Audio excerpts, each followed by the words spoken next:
Imagine you're buying a toy car made in another country. When that toy car arrives at the border, your government might charge an extra fee, like a tax, before it can enter the country.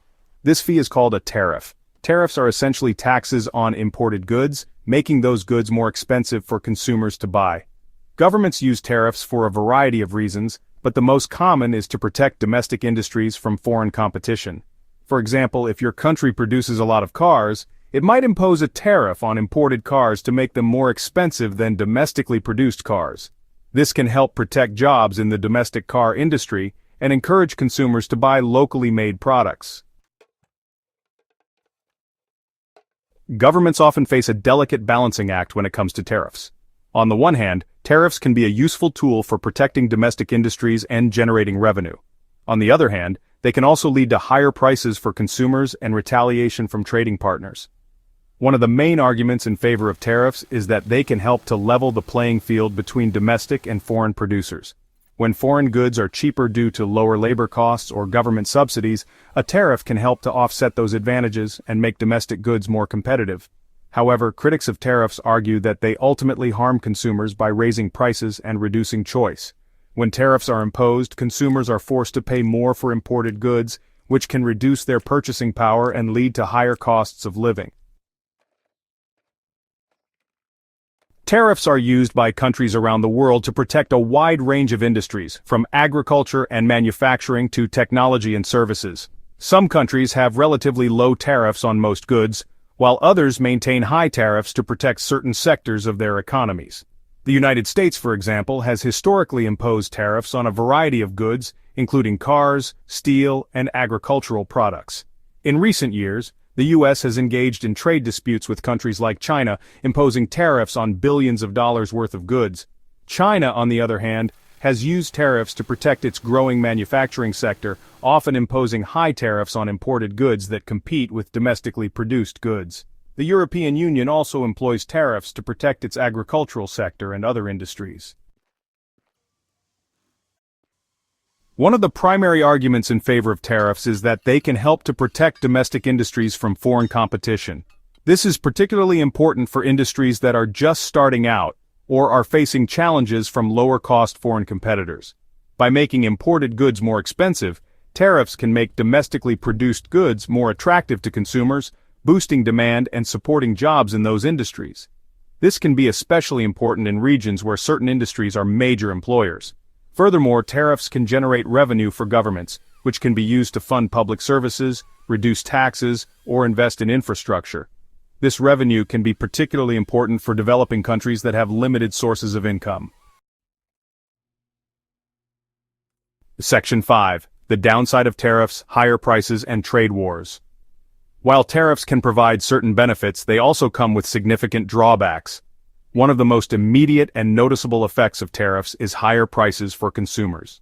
When tariffs are imposed on imported goods, those higher costs are typically passed on to consumers in the form of higher prices. This can reduce the purchasing power of consumers, leading to a decline in living standards, especially for low-income households that spend a larger portion of their income on goods and services. Additionally, tariffs can stifle innovation and limit consumer choice by reducing competition in the market. Moreover, tariffs can lead to retaliation from trading partners, who may impose their own tariffs on goods imported from the country that initiated the tariff increase. This can escalate into a trade war, where both countries suffer from reduced trade, higher prices, and economic uncertainty. Section 6. The Smoot-Hawley Tariff Act, a cautionary tale. The Smoot-Hawley Tariff Act of 1930, passed in the United States during the Great Depression, serves as a stark example of the potential negative consequences of protectionist trade policies like tariffs.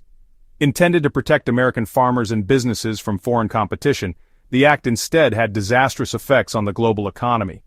The act raised tariffs on over 20,000 imported goods to record levels, leading to retaliatory tariffs from other countries and a sharp decline in international trade. This contributed to a deepening of the Great Depression, as global trade plummeted and unemployment soared. The Smoot-Hawley Tariff Act is widely considered a cautionary tale about the dangers of protectionism and the importance of free and open trade for economic prosperity. It highlights the interconnectedness of the global economy and the potential for tariffs to have unintended consequences. Section 7. Tariffs in the Age of Globalization, a Complex Landscape. In today's interconnected global economy, tariffs play a complex role in international trade. While the trend in recent decades has been towards greater trade liberalization and the reduction of tariffs, there are still instances where countries use tariffs to protect domestic industries or achieve other policy objectives.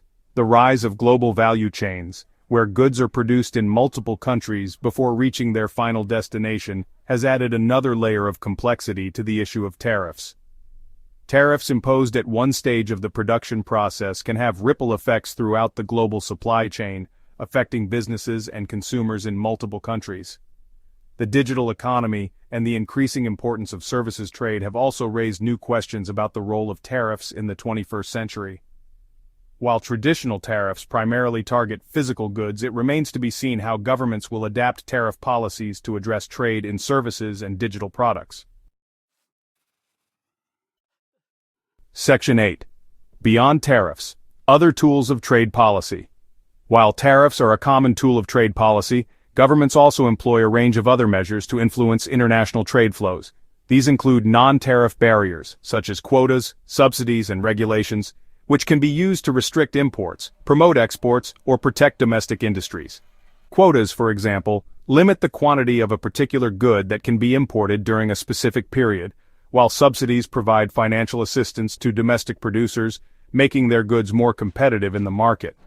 Regulations, such as product safety standards or labeling requirements, can also create barriers to trade, intentionally or unintentionally. The use of these non-tariff barriers has become increasingly common in recent years, as countries seek to achieve specific trade objectives without resorting to tariffs. However, these measures can also distort trade, limit competition, and raise costs for businesses and consumers. Section 9. Conclusion. Finding the right balance. Tariffs are a powerful tool that governments can use to influence international trade, protect domestic industries, and generate revenue. However, they can also lead to higher prices for consumers, retaliation from trading partners, and a decline in overall economic welfare. Finding the right balance between protecting domestic industries and promoting free and open trade is an ongoing challenge for policymakers around the world.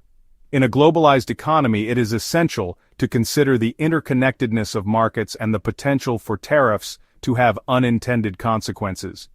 As the global economy continues to evolve, it will be important for governments to carefully weigh the costs and benefits of tariffs and other trade policies, striving for a system that promotes both economic growth and fairness for all.